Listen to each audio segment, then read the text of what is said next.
Comment la perfection peut t'enfermer dans des cases?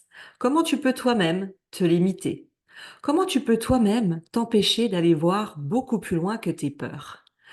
La perfection m'a empêché de trouver l'amour. C'est le sujet, mais tu vas voir qu'aujourd'hui, on va aussi parler de business, parce que derrière ce que je vais vous livrer sur ma vie intime, vous allez vous rendre compte que bien au-delà de l'amour, ça peut vous empêcher de créer des opportunités dans votre business, des opportunités dans votre vie, des opportunités de rencontres, d'amitié, financières et d'amour. Alors, moi, ce que j'ai envie de te dire, c'est que au-delà des frontières de ce que tu imagines, c'est là où se trouve le véritable bonheur. Et apprendre à lâcher prise va te permettre d'aller tester des limites que tu n'imaginais pas, de tester des frontières. Allez, bon, je sais que tu es impatiente de savoir la suite, donc on va rentrer directement dans le vif, on va parler d'amour. Alors, pour ma part, j'ai eu des très longues relations. Et en travaillant sur moi, avec les chemins de conscience, avec les séparations, j'ai compris ce qui faisait que j'arrivais au bout d'une relation. J'avais certains manques que je n'avais pas identifiés au début parce que je me connaissais pas assez. Et au fur et à mesure des relations, j'ai défini, et oui, on va y arriver, une espèce de checklist. Parce que je me disais, j'ai pas le temps de rencontrer 10 000 personnes, j'ai pas le temps de donner mon énergie parce qu'on va être très honnête, quand tu gères une entreprise, ça te prend énormément de temps, énormément d'énergie, mais mon envie était de me focaliser pendant mes 3 ans de célibat, après être sortie de ces longues relations, à rencontrer quelqu'un qui pouvait prendre de la place dans ma vie avec grand plaisir. Et là, je me suis posée, comme on fait souvent, en me disant, mais qu'est-ce que je veux? Qu'est-ce que je ne veux pas? Qu'est-ce qui me correspond? Oui, parce que toujours cette fameuse phrase de j'ai pas de temps à perdre, donc c'est bien de savoir où je vais. Et puis, parfois, quand tu es déçu ou quand tu as eu des manques, c'est là où tu vas rentrer dans une tonne de critères. Et c'est là où la perfection entre en jeu. C'est là où même où tu t'enfermes dans tes propres limites avec des œillères. Tu sais, moi j'aime bien l'exemple du cheval. Tu vois, il a des œillères et il voit uniquement devant lui. Ça l'empêche de voir peut-être toutes les merveilleuses choses qui se trouvent autour. Mais en même temps, malheureusement, il n'a pas le choix. Bah, notre perfection, notre contrôle, c'est ce qui nous empêche de voir ce qui peut se passer autour. Et là, pendant mes 3 ans de célibat, eh bien, j'ai vécu peut-être 1 million d'entretiens. 1 million, c'est peut-être exagéré. Je vais rentrer dans le détail, c'est que j'ai commencé à être sur un site de rencontre. Et là, j'y allais indirectement avec ma checklist.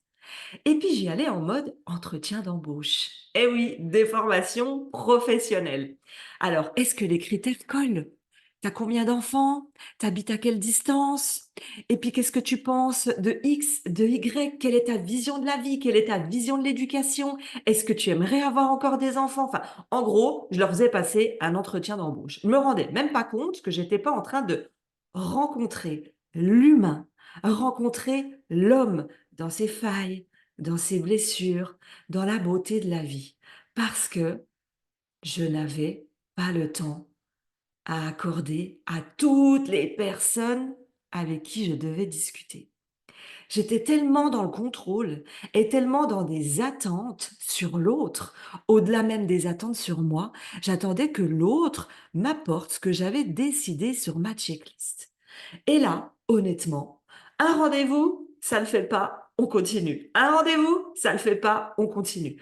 Vraiment, dès que la personne me donnait un critère essentiel à ma vie qu'il ne connaît pas, je passais à quelqu'un d'autre en étant toujours honnête. Ça, attention, spoiler alert, je déteste les gens qui font du ghosting ou qui ne disent pas pourquoi ils veulent pas te revoir. Ça, c'est un cas à part, on passe à autre chose, mais je pense que c'est de l'humain et qu'il faut quand même respecter l'humain. Donc, malgré ma checklist, mon contrôle et ma perfection sur j'ai pas le temps, donc il faut que je sois efficace parce que j'ai pas tous les jours du temps pour faire des datings, donc je devais faire des sélections. Même là, en le disant, ça me fait rire, mais je sais que vous êtes énormément à vivre la même situation.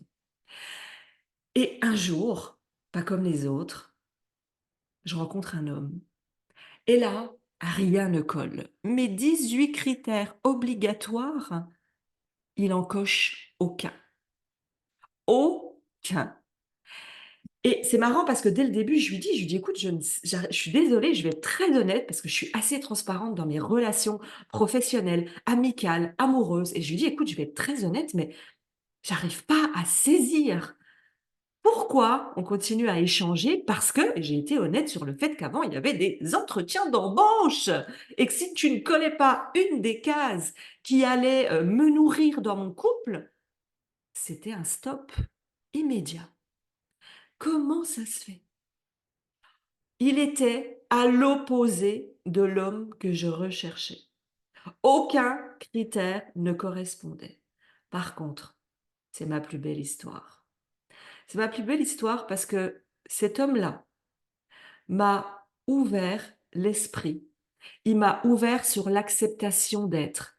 Il m'a donné une liberté à 1 million de pourcents. Je n'avais jamais rencontré un humain comme ça qui me donnait une telle liberté d'être, une telle acceptation de moi-même et surtout une telle acceptation et liberté d'être du partenaire. Et là, je me suis totalement découverte. C'est venu chambouler tous mes a priori, c'est venu faire exploser toutes mes cases, c'est venu faire détruire même toute l'idée que j'avais de l'homme idéal. Une fois, je me souviens, il y a ces enfants qui étaient là. J'étais en train de prendre une douche. Il venait d'y avoir une situation dans la maison, je ne sais plus exactement ce que c'est. Et là, dans ma tête, je me dis, mais comment ça se fait qu'il n'a pas dit à son enfant ça? Moi, ça aurait été mon enfant, j'aurais fait comme ça. Et je trouve bien que ça soit fait comme ça. Et là, j'ai eu un moment où je me suis dit, mais attends, si je regarde sous un autre angle, si je lâche mon contrôle, si je lâche ma vision de l'éducation, si je me mets à la place de ce papa et de cette situation, en réalité, est-ce que ça vaut le coup d'aller reprendre l'enfant? Est-ce que ça vaut le coup de se disputer avec l'enfant? Pour ça, est-ce que ça valait le coup ce que moi j'aurais eu l'intention de mettre en place si c'était mon enfant? Et là, j'ai dû rester au moins 20 minutes dans la douche. Je me suis assise et je me suis dit, et si toutes mes convictions profondes s'éteignaient petit à petit grâce à cette rencontre? Ça ne veut pas dire ne plus être soi. Ça ne veut pas dire oublier ses valeurs, ses principes, ses convictions. Ça veut dire qu'à un moment donné, on est tellement psychorigide dans ce qu'on désire parce qu'on a été déçu des relations, parce qu'on imagine qu'on aurait besoin. Eh bien, au final, on ne s'ouvre pas à d'autres possibilités. Vous savez, parfois, quand vous êtes en couple, il y a ce moment où votre partenaire, imaginons, peut vous dire: «Ah, mais t'as laissé traîner ça. Ah, mais pourquoi t'as rangé ça comme ça dans la salle de bain?» Bon, en général, on va pas se mentir, c'est plutôt les femmes qui ont ce genre de comportement. Mais bon, on va pas faire des généralités. Lui ne me disait jamais rien.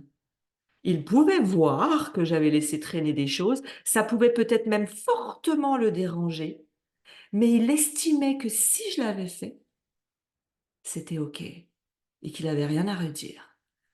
Donc, on va pas entrer dans tout le reste du détail, mais une acceptation de la liberté d'être, de la liberté de l'autre, de prendre l'autre intégralement dans toutes ses parts. Ça, c'est les belles phrases qu'on entend beaucoup sur les réseaux sociaux, qu'on entend beaucoup des coachs love ou dans les relations amoureuses. Mais pour la première fois de ma vie, je le vivais réellement, concrètement. Ça a été ma plus belle rencontre.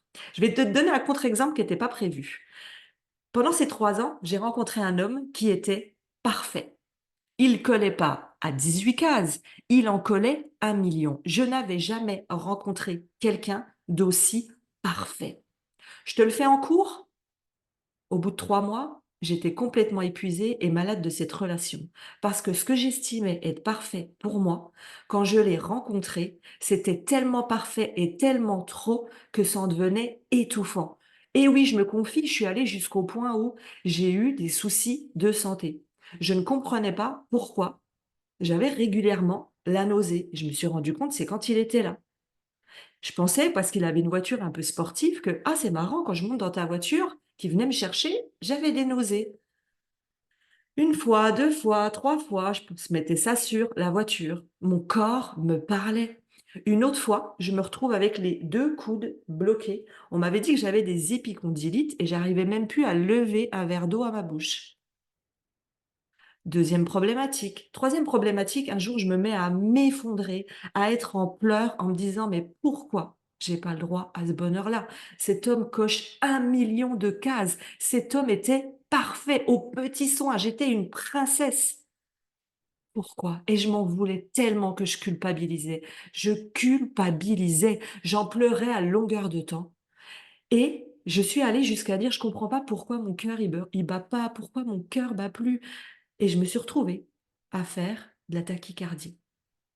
Croyez-y ou pas, tout mon corps était en alerte. Pourquoi? Moi, Aurélie, cette jeune fille rebelle, qui n'a pas eu tout l'amour qu'elle méritait, qui a connu la rue à 17 ans, à qui on a fait comprendre grâce à la vie, tu dois te débrouiller seule, tu dois être forte et tu dois surtout pas pleurer. Tu n'as besoin de personne. Tout ce qu'on m'a ancré indirectement, qui était ma protection, a fait que quand j'ai rencontré cet homme qui me surchouchoutait, surprotégeait, j'ai vécu un étouffement jusqu'à plusieurs fois m'étouffer. Mon corps me parlait.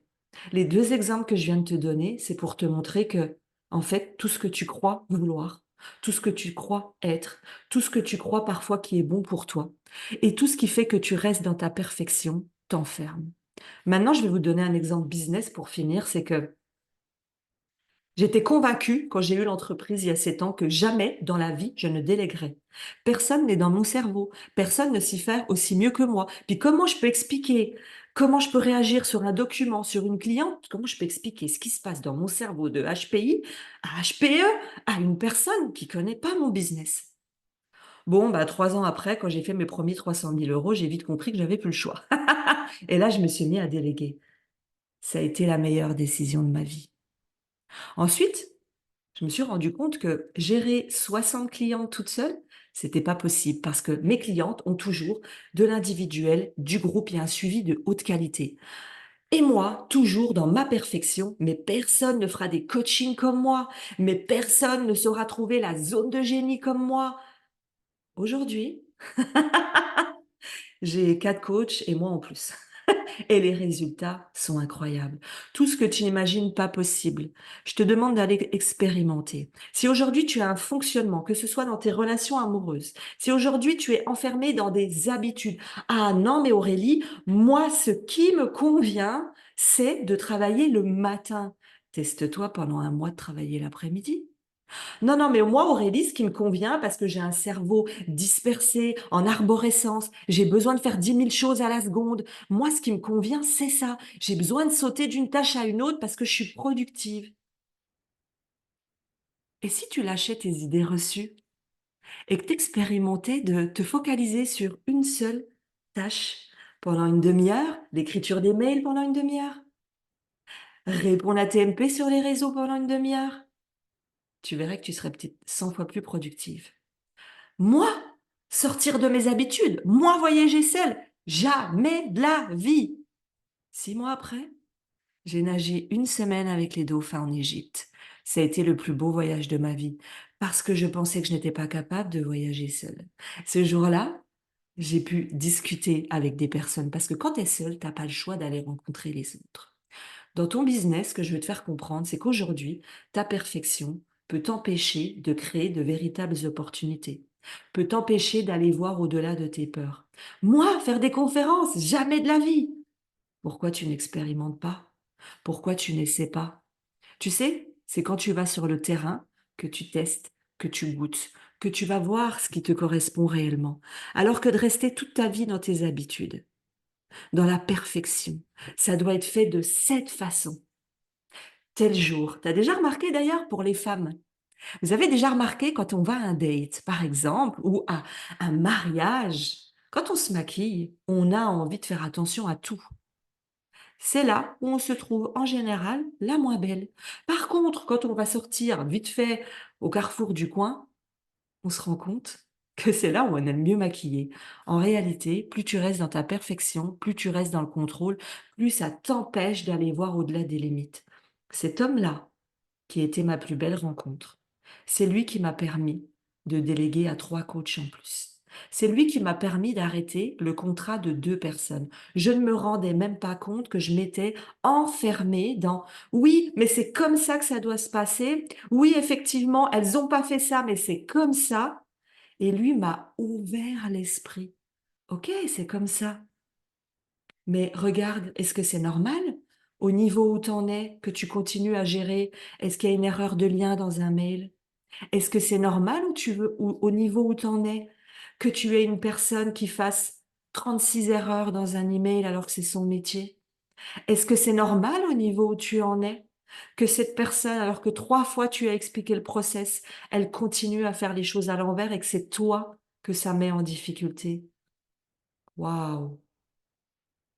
Il venait de m'ouvrir une vision que je n'avais même pas imaginée. Parce que j'étais tellement sûre et convaincue que c'est moi qui avais raison et que ça devait fonctionner comme ça. Au passage, cet homme-là, il n'était pas entrepreneur. Pourquoi je précise ça? Parce qu'il y a beaucoup de femmes aussi qui se disent dans leur perfection: «Je veux qu'il soit entrepreneur, je veux qu'il soit comme ci». Je vous l'ai dit, il cochait aucune case. On était aux opposés. C'est pas un petit opposé qu'on peut régler en se rapprochant l'un de l'autre. Il était à plus 1000 et j'étais à moins 1000. C'est venu me challenger dans tout ce que j'étais. C'est venu me challenger dans toute mon histoire de vie. C'est venu me challenger dans toutes mes convictions. Donc, qu'on parle de relations amoureuses ou qu'on parle professionnel, je vais te donner un conseil. Et si tu pouvais te laisser aller à faire des prochaines opportunités, des prochaines rencontres, à te laisser aller vers des personnes que tu n'aurais pas imaginées, à te laisser aller vers une opportunité qui te fait peur et au premier abord qui ne te donne pas envie. Et si tu allais juste goûter cette nouvelle glace, ou quand on te dit que c'est de la pistache et quand tu étais petite, tu détestais la pistache, pourquoi pas aller la goûter? J'adore toujours aussi mes exemples parce que honnêtement, ils partent en cacahuète. Chez moi, rien n'est préparé. Et pourquoi la pistache? Allez savoir, j'en mange même pas. Donc, ce que je te conseille, en gros, j'ai envie de te donner un challenge. C'est bien de regarder des vidéos, c'est bien de me suivre, c'est bien de dire c'est sympa, c'est bien de dire waouh, elle m'a ouvert l'esprit. Challenge-toi. Vers quoi tu te sens enfermé dans une case, limitée, et que tu peux t'ouvrir la possibilité d'aller l'exploiter. Rencontrer un homme qui coche aucune case, il y a des choses qui te plaisent, mais il coche pas les cases. Et si tu lui laissais l'opportunité de faire un, 2, 3, 4, 5, 6 rendez-vous, parce que cet homme-là va peut-être t'apprendre des choses que tu n'imagines même pas sur toi-même. Moi, cet homme-là m'a transformé pour mes futures rencontres. Et si par exemple tu te dis: «Ah non mais moi, je suis obligée de travailler de chez moi pour être concentrée parce que j'ai un cerveau en arborescence et je vais être dispersée». Et si tu goûtais, juste pour expérimenter, d'aller dans un coworking? T'en testes un autre, t'en testes un autre et tu essaies. Quel est le challenge que tu vas te donner? Si tu lâchais ta perfection, si tu lâchais tes attentes, si tu lâchais tes peurs, qu'est-ce que tu tenterais aujourd'hui, là, maintenant? Et je veux que tu me le dises en commentaire sous cette vidéo. Parce que si profondément tu as comme moi la foi dans la vie, j'ai une conviction. On rencontre jamais personne par hasard. Une opportunité se présente jamais par hasard.